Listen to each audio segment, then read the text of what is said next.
There's a specific kind of loneliness that lives in the space between who you truly are and who your family needed you to be.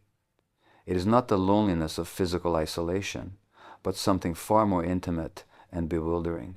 It is the loneliness of carrying a self that was never fully welcomed, of housing feelings that had no place at the family table, of knowing truths about your own heart that could never be spoken aloud without risking everything you depended upon for survival. This loneliness does not announce itself with dramatic fanfare. Instead, it settles into your bones so quietly, so early, that you might spend decades mistaking it for simply who you are. But here's what I want you to consider today. What if that loneliness is not a flaw in your design, but rather the natural consequence of a profound adaptation?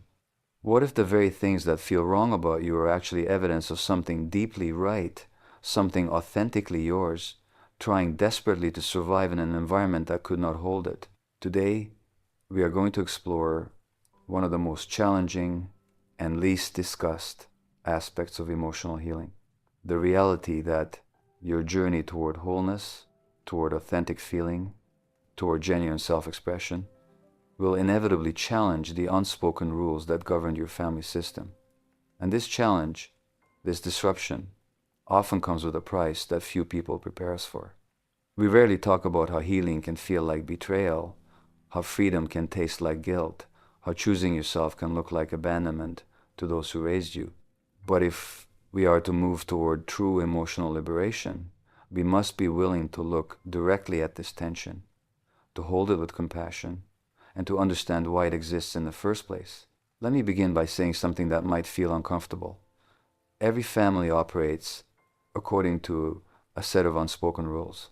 These rules are not typically written down, rarely discussed openly, and yet they govern everything. They determine what feelings are acceptable and which must be hidden. They dictate who gets to be angry, who must always be happy, who carries the family's pain, and who must never acknowledge that pain exists at all.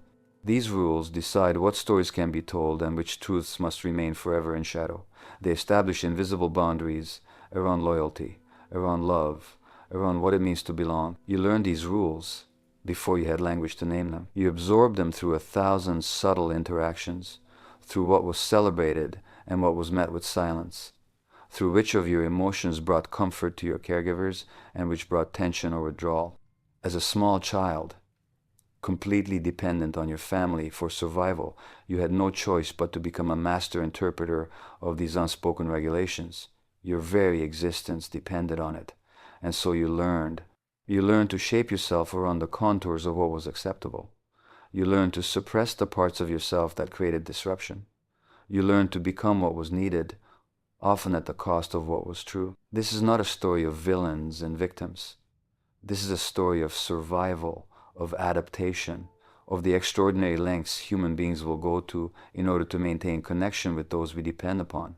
Your parents, in all likelihood, were also shaped by unspoken rules in their own families of origin. They too learned to suppress certain truths, to perform certain roles, to sacrifice aspects of their authentic selves in service of belonging.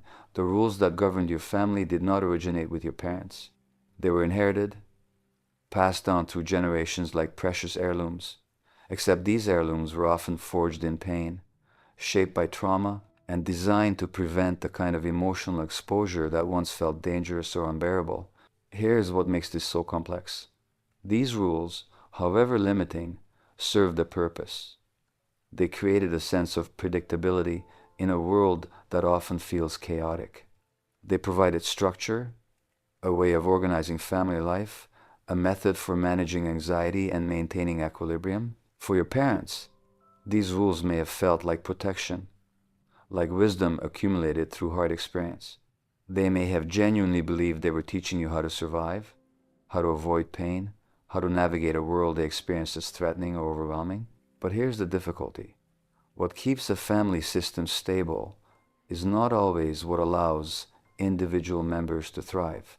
In fact, family stability is often maintained precisely through the suppression of individual authenticity. Someone has to carry the family's unprocessed grief. Someone has to be the good child who never causes problems. Someone has to fail so others can feel successful. Someone has to stay small so others can feel big. Someone has to remain sick or troubled so the family can organize their own caretaking and avoid looking at deeper dysfunctions. These roles, these adaptations, these sacrifices of self, they become the mortar that holds the family structure together. And then something shifts. Perhaps you enter therapy. Perhaps you read a book that names something you have always felt but could never articulate. Perhaps a relationship or a crisis cracks you open in a way that makes the old adaptations impossible to maintain. Perhaps you simply reach a point where the cost of staying disconnected from yourself becomes greater than your fear of disrupting the family equilibrium. Whatever the catalyst, you begin the journey of reclaiming your emotional truth. You start to feel feelings you've spent a lifetime suppressing. You begin to recognize needs you were taught to ignore. You start to question narratives you were told to accept without examination. This is where the real challenge begins. Because as you change, as you grow, as you move toward greater emotional authenticity, you inevitably begin to bump up against those old family rules. You start to violate the unspoken contracts that govern your relationships. And the family system designed to maintain equilibrium begins to respond. Sometimes this response is overt: anger, rejection, accusations of betrayal or selfishness, but often it is far more subtle: a cooling of warmth, a withdrawal of approval, expressions of hurt or disappointment, reminders of all that has been sacrificed for you, suggestions that you are becoming difficult or changing in troubling ways. What you are experiencing in these moments is not personal failure. You are experiencing the family system's immune response. Just as a physical body will fight against a foreign substance, even if that substance is medicine designed to heal, a family system will often resist change, even when that change is toward health and authenticity. The system is not being malicious. It is simply doing what all systems do, attempting to maintain homeostasis, to return to the familiar patterns that have defined its operation. Let me offer you an image. Imagine a mobile, the kind that hangs above a baby's crib. Each piece is carefully balanced in relation to all the others. Now imagine that one piece begins to shift, to move into a new position. What happens? The entire mobile becomes unbalanced. Every other piece must now adjust, must find a new position, or the whole structure will remain in disequilibrium, swaying and unstable. Your family is that mobile. You are one piece that is beginning to move, and everyone else is feeling the destabilization of that movement. This is not a reason to stop moving, but it is a reason to understand what is happening, to prepare yourself for the response, and to hold compassion for how difficult change is for everyone involved, including you. Because here is what often goes unacknowledged. Choosing emotional freedom in the face of family dysfunction is one of the loneliest, most disorienting experiences a human being can undertake. You are not just changing your own life. You are challenging a multi-generational legacy. You are saying, through your healing, that something in the family system was not okay, that certain patterns caused harm, that the old ways of being cannot continue, at least not for you. And this brings us to a truth that is rarely spoken, but desperately needs to be heard. You may be met with resistance not because you are doing something wrong, but precisely because you are doing something right. Your healing, your authenticity, your emotional freedom, these things shine a light on what has been kept in darkness. They raise questions that others may not be ready to face. They disrupt a carefully maintained narrative about the family's health and functionality. They require other family members to look at their own pain, their own adaptations, their own sacrifices of self, and many people are not ready for that confrontation. So what happens? Often, the family system will attempt to pull you back into your old role. This can take many forms. There might be crisis events that seem to require your return to old patterns of caretaking or self-sacrifice. There might be expressions of illness or distress that activate your guilt and sense of obligation. There might be reminders of how much you are loved, accompanied by subtle or overt messages that this love is conditional on your compliance with family expectations. There might be accusations that you have been influenced by outsiders, that therapy has turned you against your family, that you are being selfish or ungrateful. These responses, painful as they are, make sense when you understand them as the system's attempt to restore equilibrium. But understanding them does not make them hurt less, because underneath all of these dynamics is a question that haunts many people on the healing journey. If I choose myself, if I honor my own emotional truth, if I set boundaries that protect my well-being, will I lose my family? Will I have to walk away from the people who raised me, who I still love despite everything? Is emotional freedom worth that price? This is not a question I can answer for you. Every person must make their own determination about what they can tolerate, what they must change, and what price they are willing to pay for authenticity. But I can tell you this, the question itself is evidence of something profound. It is evidence that you are developmentally where you need to be. As children, we cannot afford to question our families. We cannot afford to see clearly, to judge, to establish boundaries. We are too vulnerable, too dependent. We must idealize our caregivers and accommodate to family dysfunction in order to survive. But as adults, our developmental task is different. Our task is to see clearly, to distinguish between what was loving and what was harmful, to recognize where our development was supported and where it was impaired. Our task is to become separate, to establish a self that exists independent of our family's needs and expectations. This process of differentiation, of becoming a self, is one of the central challenges of adult development. It requires us to move from a position of childlike dependence and accommodation to a position of adult clarity and self-definition. And this movement is inherently threatening to a family system that was organized around our adaptation and compliance. But here's what I want you to understand. You are not responsible for managing your family's emotional response to your growth.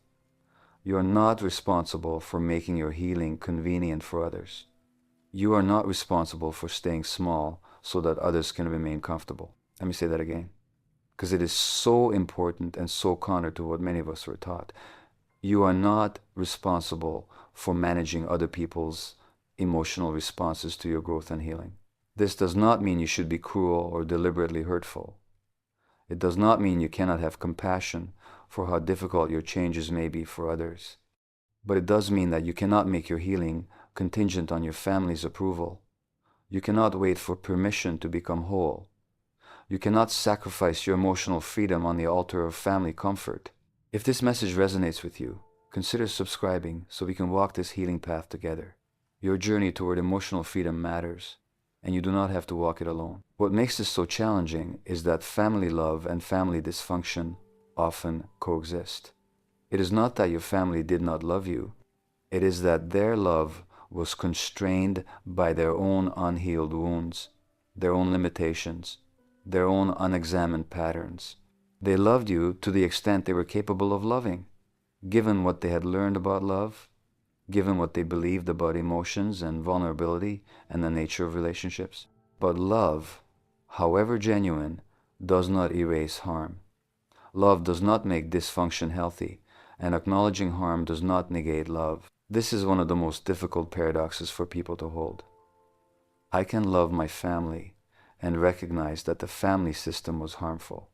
I can have compassion for my parents' limitations and still acknowledge the impact of those limitations on my development. I can honor what was given and grieve what was withheld. I can appreciate the ways I was supported and recognize the ways I was injured. Both things can be true simultaneously, and in fact, both things usually are true. But our families often cannot hold this complexity. They experience any acknowledgement of harm as a complete rejection of love. They hear any criticism of family patterns as an attack on their worth as individuals. They interpret boundary setting as abandonment. They experience your healing as a betrayal. And so they respond with hurt, with defensiveness, with attempts to reassert control or to induce guilt. They may remind you of their sacrifices. They may point out your imperfections. They may suggest that you are being influenced by others who do not understand the family as they do. They may appeal to loyalty, to duty, to the sanctity of family bonds. These responses, as painful as they are, often come from a place of deep fear. Fear that they will be blamed, fear that they will be seen as inadequate or harmful, fear that they will lose you, fear that acknowledging any failure will mean acknowledging complete failure. Fear that examining the family system will unravel the narrative they have constructed about their lives and choices. These fears are understandable. They are human. And they are not your responsibility to resolve. You cannot heal your family. You cannot force them to look at what they are not ready to see. You cannot make them do their own emotional work. You can only do your own. And sometimes, doing your own work means accepting that you will move forward while others remain stuck. It means accepting that you may outgrow relationships that once defined your entire world. It means accepting that you may need to create distance, to establish firm boundaries, or in some cases, to walk away entirely. This brings us to a question that many people struggle with. What does loyalty mean in the context of emotional healing? Many of us were taught that loyalty means never questioning, never criticizing, never establishing boundaries that might cause discomfort to family members. We were taught that loyalty means protecting the family's image, maintaining the family's narratives, and prioritizing family cohesion above all else, including our own well-being. We were taught that to speak honestly about our experience is to be disloyal, to betray the family, to air dirty laundry that should remain hidden. But what if we reimagine loyalty? What if true loyalty is not about maintaining false narratives or protecting dysfunction? What if true loyalty is about being honest, about bringing your authentic self to relationship, about refusing to participate in patterns that harm everyone involved, even if that refusal creates temporary discomfort? What if the most loyal thing you can do for your family is to model what emotional health looks like, to show that it is possible to feel fully, to speak truthfully, to live authentically? This kind of loyalty requires enormous courage.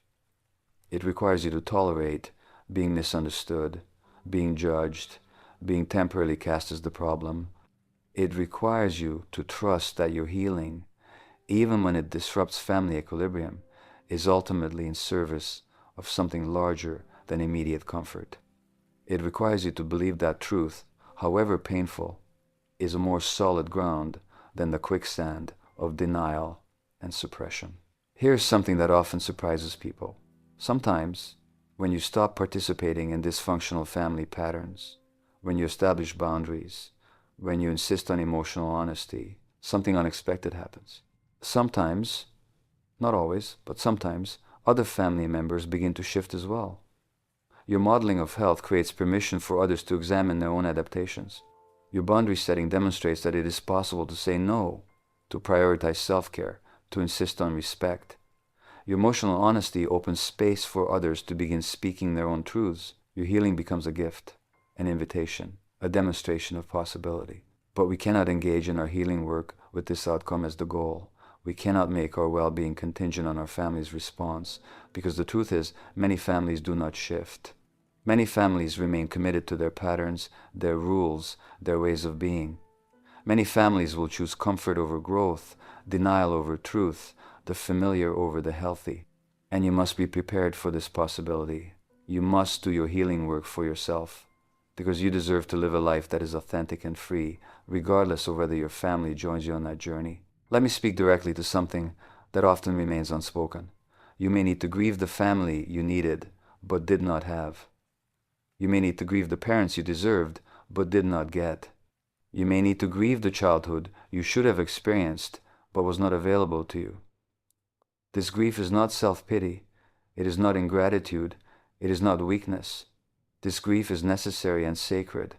It is the emotional work of acknowledging reality, of letting go of the fantasy that things were different than they were, of releasing the hope that your family will finally transform into what you always needed them to be. This grief makes room for something new. The possibility of accepting your family as they are, rather than as you wish they were. The possibility of relating to them from a place of clarity rather than from a place of need. The possibility of setting boundaries that protect your well-being without requiring them to change. The possibility of finding the validation, support, and love you need from sources other than your family of origin. The possibility of creating chosen family, of building relationships with people who can meet you in your full emotional complexity. Accepting your family as they are does not mean tolerating abuse. It does not mean continuing to subject yourself to harm. It does not mean giving up hope that relationships might improve. But it does mean releasing the fantasy that if you just find the right words, the right approach, the right moment, everything will finally click and your family will become who you needed them to be all along.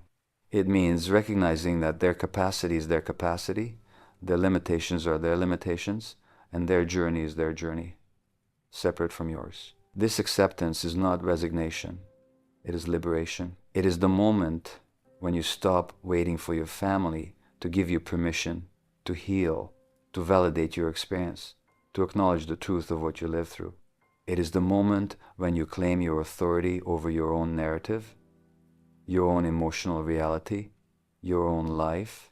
It is the moment when you recognize that you can move forward, whether or not your family understands, whether or not they approve, whether or not they join you. Share your thoughts in the comments. Your voice may support someone else's journey toward emotional freedom and healing. Let me address something that creates tremendous confusion and pain: the difference between boundaries and punishment. When you begin to establish boundaries with your family, they may experience these boundaries as rejection, as cruelty, as punishment for past wrongs. They may say things like, "You are cutting us out of your life," or "You are punishing us for not being perfect parents," or "You are holding the past against us." And in their genuine experience, it may feel this way, but there's a crucial distinction that needs to be understood. Boundaries are not about punishing others for past behavior. Boundaries are about protecting yourself in the present. They are about creating conditions in which you can maintain relationship without sacrificing your well-being. They are about saying, "I can be in relationship with you under these conditions, but not under those conditions." Boundaries are acts of self-care, not acts of aggression. They are about what you need in order to remain present, authentic, and emotionally safe in relationship. But here's what makes boundaries feel so threatening to family systems. They require others to change their behavior. If your boundary is, "I cannot be in conversations where I am criticized or belittled," then family members who habitually criticize or belittle must change that behavior if they want to maintain contact with you. If your boundary is, "I need advance notice before visits and I am not available for last-minute demands," then family members who are accustomed to unlimited access must adjust their expectations. If your boundary is, "I will not discuss certain topics that have historically led to conflict," then family members must respect that limitation or face the consequence of you removing yourself from the conversation. Boundaries shift power dynamics. They move you from a position of accommodation and adaptation to a position of self-definition and self-protection. And for family members who have been accustomed to your unlimited availability, your endless flexibility, your willingness to sacrifice your needs for family peace, this shift can feel like a loss, like abandonment, like betrayal. But their difficulty with your boundaries does not make your boundaries wrong. Their discomfort with your self-protection does not obligate you to return to self-abandonment. Here's a truth that is hard to hear. Some relationships cannot survive your healing. Some relationships were built entirely on your willingness to be small, to need little, to give endlessly, to carry what others would not carry. And when you stop playing that role, when you become someone who has needs and limits and expectations, the relationship has no foundation to stand on. This is devastating to discover. But it is also clarifying, because a relationship that cannot survive your wholeness is not a relationship that serves your well-being, no matter how long it has existed, no matter how much history it carries. This does not mean every difficult relationship must end.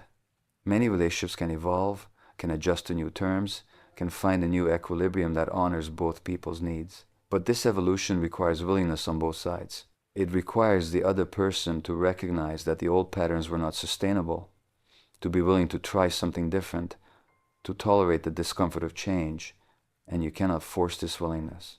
You cannot do the work for them. You can only keep showing up as your authentic self and see whether they can meet you there. What happens if they cannot? What happens if your family continues to violate your boundaries, to demand that you return to old roles, to make relationship contingent on your compliance? What happens if they escalate their behavior, increase pressure, or cut you off entirely? These are painful possibilities that people in healing must consider, and there is no universal answer. Each person must make their own determination about what they can tolerate, what they must change, and what they may need to walk away from. But I can offer this. Whatever you decide, whatever boundaries you establish or relationships you release, do so from a place of clarity rather than reactivity. Do so after careful reflection, perhaps with the support of a therapist or trusted others. Do so with as much compassion as you can muster for everyone involved, including yourself.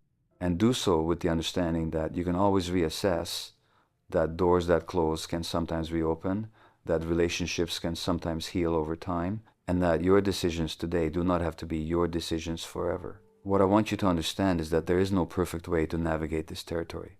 You will make mistakes. You will set boundaries that perhaps were too rigid, or fail to set boundaries that you needed.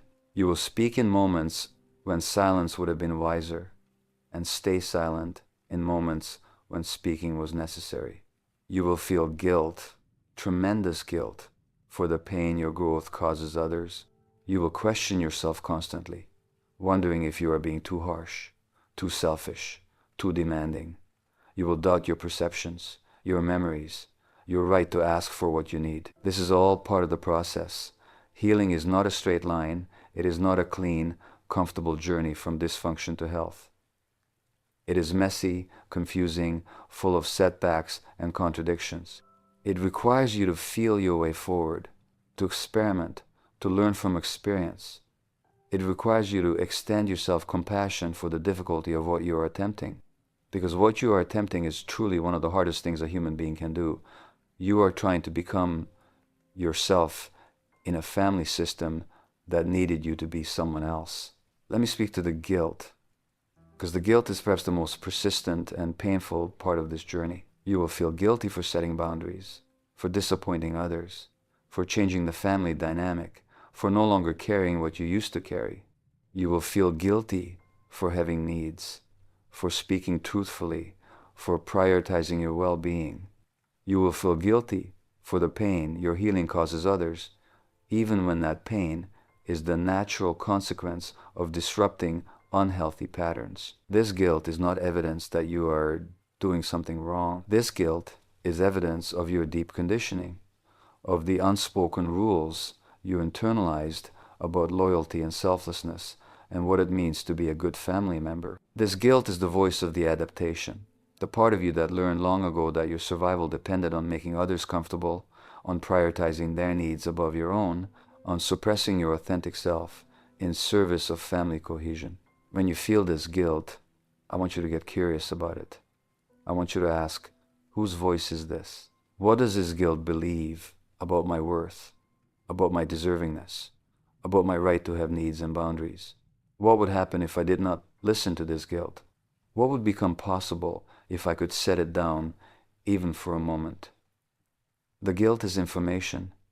It tells you about the depth of your conditioning. But it is not a reliable guide for how to live your life. Here's what I know to be true. You can feel guilty and still maintain your boundaries. You can feel guilty and still speak your truth. You can feel guilty and still prioritize your emotional health. The guilt does not have to determine your actions. You can acknowledge the guilt, can understand where it comes from, can even have compassion for the part of you that feels it, while still moving forward with what you know to be necessary for your well-being. This is part of what it means to develop a self, to become differentiated. You learn to tolerate your own discomfort, including guilt, without immediately acting to relieve it through self-abandonment. You learn that you can survive other people's disappointment, other people's anger, other people's withdrawal. You learn that you are strong enough to bear the consequences of choosing yourself, even when those consequences are painful. But let me be clear. This does not mean becoming hard, becoming indifferent, becoming someone who no longer cares about others' feelings. The goal is not to eliminate your empathy or compassion. The goal is to develop what we might call differentiated compassion, the ability to care about others' pain while recognizing that you are not responsible for fixing it, preventing it, or sacrificing yourself to relieve it. The ability to maintain your boundaries even in the face of others' distress. The ability to let people experience the natural consequences of their choices, including their choice to not adapt to your needs. This kind of compassion is more mature, more sustainable, and ultimately more respectful than the enmeshed caretaking that many of us learned. Enmeshed caretaking says, I am responsible for your emotional state, and I will do whatever it takes to keep you comfortable, even at the cost of my own well-being. Differentiated compassion says, I care about your well-being, and I recognize that you are responsible for your own emotional state, and I will not abandon myself in an attempt to manage your feelings. Subscribe to stay connected with future reflections and healing explorations. This work requires community and support, and you deserve both. Let me speak now to something that often gets overlooked in discussions of family healing: the reality that your emotional freedom threatens the family's denial. Every family that operates according to unspoken rules, every family that suppresses certain emotions or truths, is engaged in a collective act of denial. This denial serves a function. It protects the family from having to confront painful realities, from having to feel difficult emotions, from having to take responsibility for harm caused. Your healing, your authenticity, your willingness to speak about your experience, these things threaten that denial. They bring to the surface what has been submerged. They name what has been kept nameless. They feel what has been kept unfelt. They remember what has been kept forgotten. And for family members who are still invested in the denial, who still need the denial to function, your healing is not experienced as your personal journey. It is experienced as an attack, as a threat, as a destabilization of the entire system. This is why truth-telling in families is often met with such fierce resistance. It is not that your family members do not care about you. It is that your truth endangers their ability to maintain the narrative they need to function. Your memory threatens their forgetting. Your clarity threatens their confusion. Your acknowledgement of pain threatens their minimization. Your anger threatens their peace. Your boundaries threaten their access. Your healing threatens their stuckness. And so they may respond by attempting to undermine your truth. They may suggest that you are remembering incorrectly, that you are too sensitive, that you are being influenced by outsiders who do not understand. They may provide alternative explanations for your experience, may reframe events in ways that minimize harm, may point to their good intentions as evidence that harm could not have occurred. They may accuse you of living in the past, of being unable to forgive, of wanting to blame them for all your problems. These responses are deeply invalidating. They leave you feeling gaslit, crazy, unsure of your own perceptions and experiences. And this is, in part, their function. If you can be made to doubt your truth, if you can be persuaded that your perceptions are faulty, then the family's denial can remain intact. If you can be convinced that you are the problem, that your sensitivity or your therapy or your unwillingness to just move on is what is creating difficulty, then no one else has to look at their own contribution to family dysfunction. So what do you do in the face of this invalidation? You ground yourself in what you know to be true. You trust your experience, your body, your emotional responses. You recognize that your family's inability to acknowledge your reality does not make your reality less real. You understand that their need to deny does not obligate you to join in that denial. You find validation outside the family system, through therapy, through support groups, through trusted friends who can witness your truth without needing to minimize or reframe it. And you accept, as painful as this is, that your family may never validate your experience. They may never acknowledge the harm. They may never apologize. They may go to their graves insisting that things were not as you remember them, that you are mistaken, that you are being unfair. This is not something you can control. You cannot force someone to see what they are determined not to see. You cannot make someone feel what they are committed to not feeling. You cannot drag someone into truth when they are clinging to denial with everything they have. But here's what you can do. You can validate yourself. You can trust yourself. You can build a life that honors your truth, even when your family cannot or will not. You can create relationships where your reality is welcomed, where your emotions are honored, where your needs matter. You can parent yourself in the ways you were not parented. You can give yourself the witnessing, the acknowledgement, the compassion that you deserved then and deserve now. This is part of what it means to heal. Learning to mother and father yourself, to become your own source of validation and support. This does not mean you do not need others. We all need others. Connection is a fundamental human need. But it does mean that your sense of worth, your confidence in your perceptions, your trust in your emotional reality, these cannot be dependent on your family's acknowledgement. They must come from within. They must be built through your own willingness to honor your experience, to believe yourself, to stand firm in your truth, even when you're standing alone. Let me address something else that creates confusion. The difference between forgiveness and reconciliation. Many people believe that healing requires forgiveness, and that forgiveness requires reconciliation, a restoration of relationship to some previous state. But these are actually separate processes, and conflating them creates unnecessary suffering. Forgiveness, at its deepest level, is an internal process. It is about releasing yourself from the prison of resentment, from the burden of carrying rage that ultimately harms you more than it harms the person who injured you. Forgiveness is about your freedom, not about excusing what was done or pretending it was acceptable. Forgiveness says, what happened happened. It was wrong. It caused harm. And I am choosing to release my attachment to revenge, to vindication, to receiving the apology or acknowledgement I deserve but may never receive. But forgiveness does not require reconciliation. Forgiveness does not mean you must restore a relationship with someone who harmed you. Forgiveness does not mean you cannot have boundaries, cannot protect yourself, cannot choose to limit or end contact. You can forgive someone and still recognize that relationship with them is not safe or healthy for you. You can release resentment and still maintain firm boundaries. You can wish someone well from a distance and still never allow them back into your intimate life.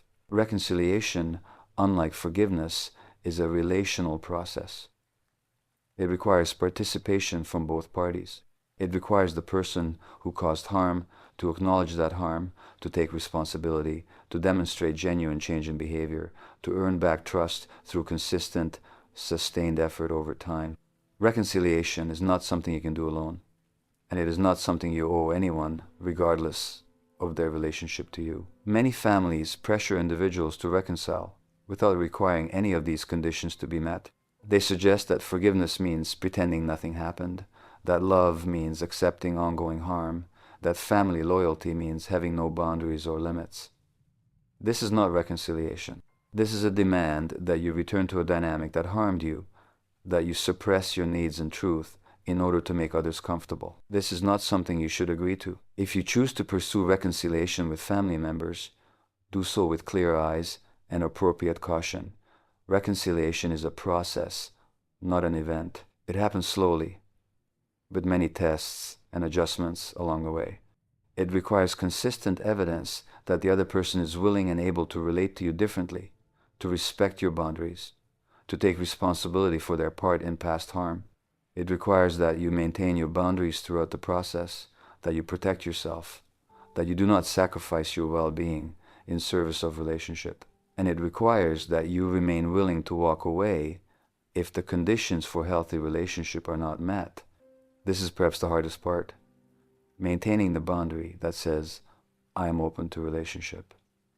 But only if it can be a relationship that respects my wholeness, my needs, my boundaries, my reality.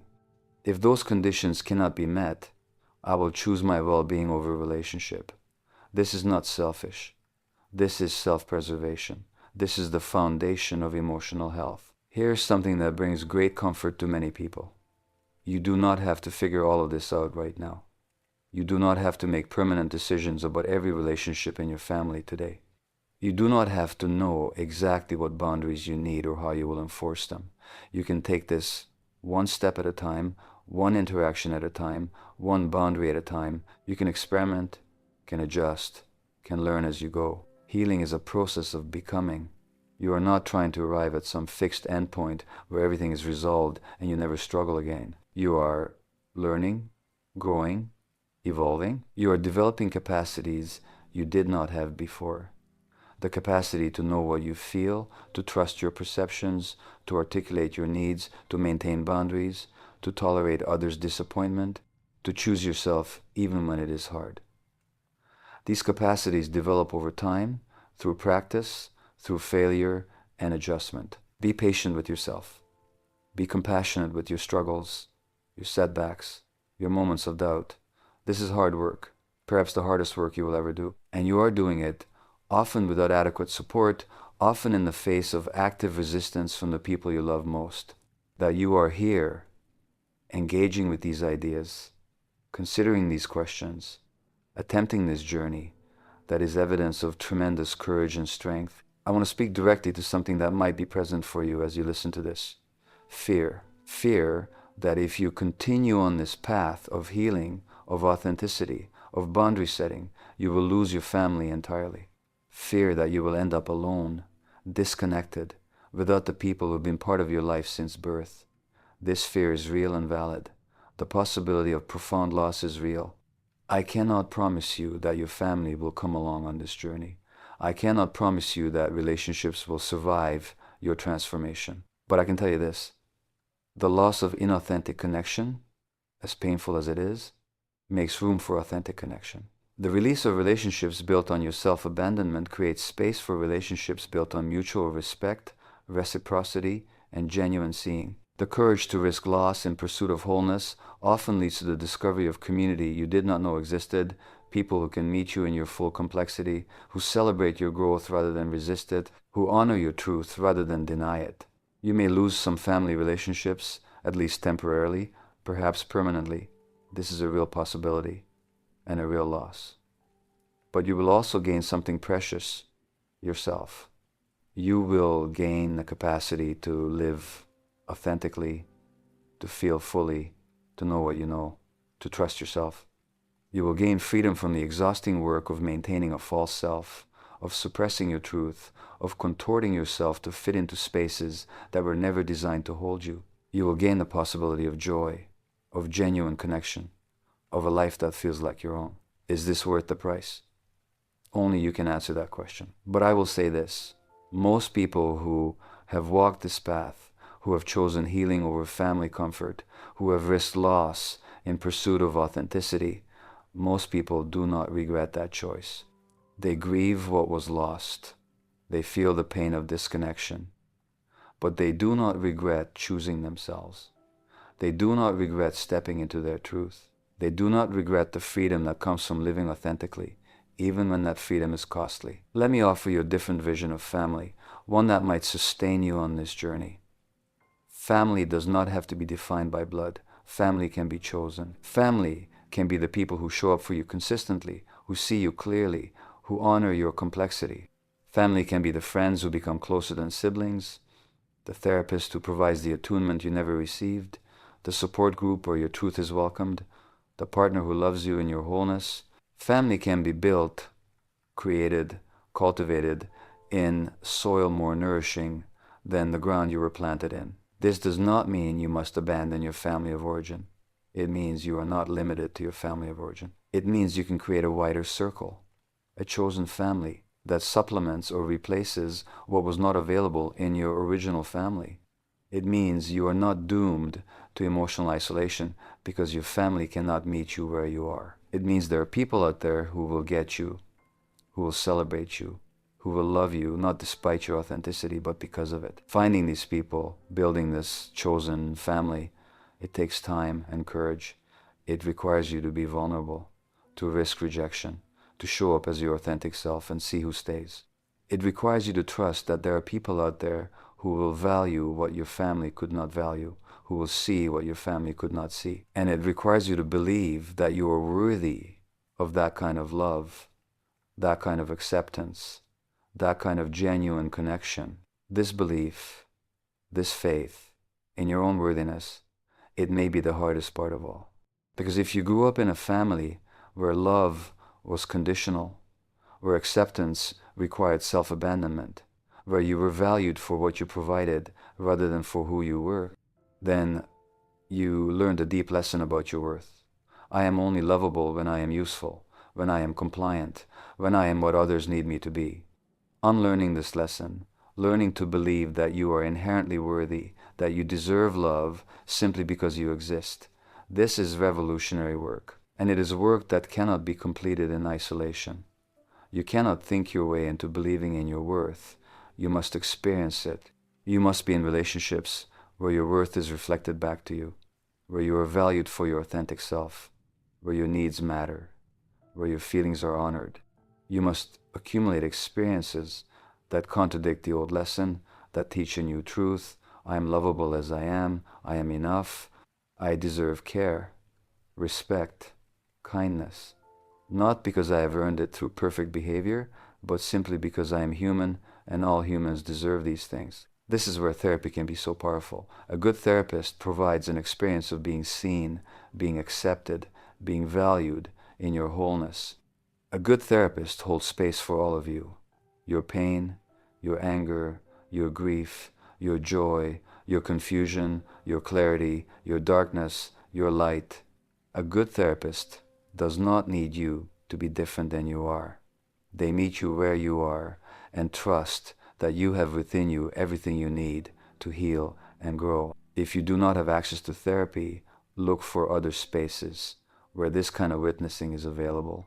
Support groups, whether in person or online, can provide community with others who understand, who have walked similar paths, who can validate your experience and offer their own hard-won wisdom. Books, podcasts, resources like this one, they can provide companionship on the journey, can help you feel less alone, can offer frameworks for understanding what you are experiencing. And most importantly, learn to provide this kind of witnessing for yourself. Learn to notice your own feelings with curiosity rather than judgment. Learn to speak to yourself with the kindness and compassion you would offer a dear friend.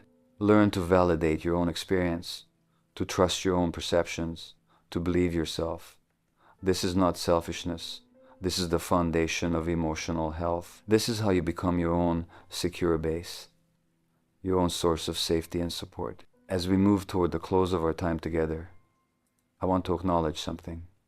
If you are listening to this, if these words are resonating, if you are recognizing yourself in these descriptions, you are likely in the midst of one of the most challenging periods of your life. You are questioning everything you were taught. You are re-examining relationships that once felt solid.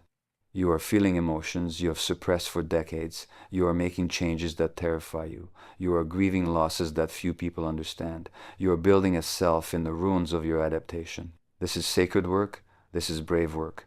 This is necessary work. And it is lonely, exhausting, confusing work. There will be days when you question everything, when you wonder if you are making a terrible mistake, when you long to return to the old ways, even though you know they were killing you. There will be days when the guilt feels unbearable, when the loss feels too great, when you are not sure you have the strength to continue. These days are part of the journey.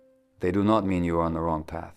They mean you are human, and you are attempting something profoundly difficult. On those days, I want you to remember why you started this journey. Remember what it felt like to live disconnected from yourself, to suppress your truth, to contort yourself, to fit into spaces that could not hold you.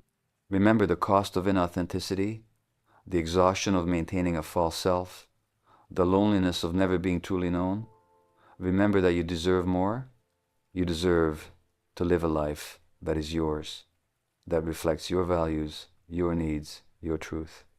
You deserve relationships where you can show up fully, where you are celebrated rather than tolerated, where your growth is encouraged rather than resisted. And remember this, your healing is not just for you. Your healing breaks patterns that have persisted for generations. Your healing creates possibility for others in your family, even if they cannot acknowledge it now. Your healing may plant seeds that do not sprout for years or decades, but those seeds are planted nonetheless. Your courage to choose authenticity, to speak truth, to establish boundaries, it gives others permission to do the same.